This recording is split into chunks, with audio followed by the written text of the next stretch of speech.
Okay, hi everybody. We're working through the diploma review.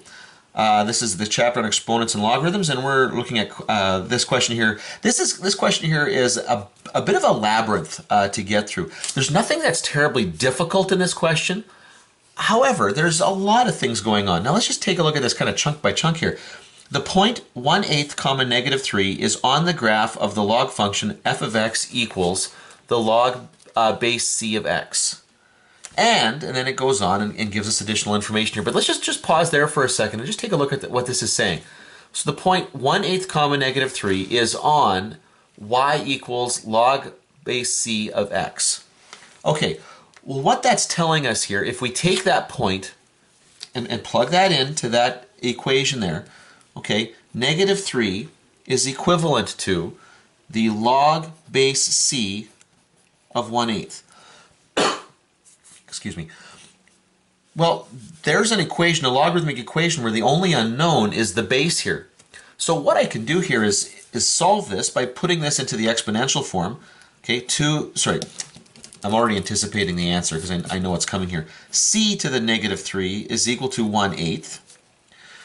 And if I was to evaluate for C, remember, don't now take the log because you're going to start a weird little trip backwards here. What I want to do here is raise both sides of this equation to the reciprocal power, so to the -1/3.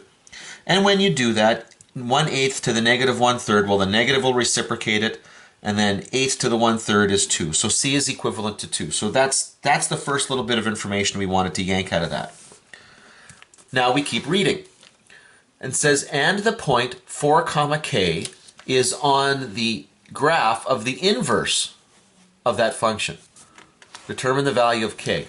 It's like, okay, well, what have we just learned here? Well, we know that the equation that they gave us here, this f of x equals log base c of x, that is actually y equals the log base 2 of x. We know that.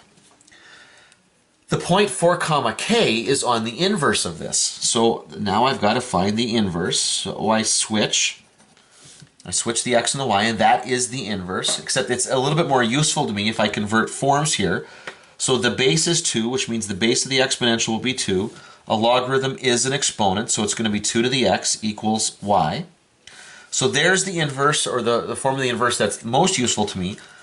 And I'm looking now for the point 4k to be on that inverse. So it's going to be 2 to the 4, okay, the x coordinate of that point is equal to k, and now it's just a simple matter of evaluating. 16 is equal to k. And that's what they were asking for. Again, there's nothing in this question that's particularly difficult, but there's a lot of little things going on in this question, and altogether that can be a little bit to slog through. So anyway, that's what this probably the quickest way to get to that answer.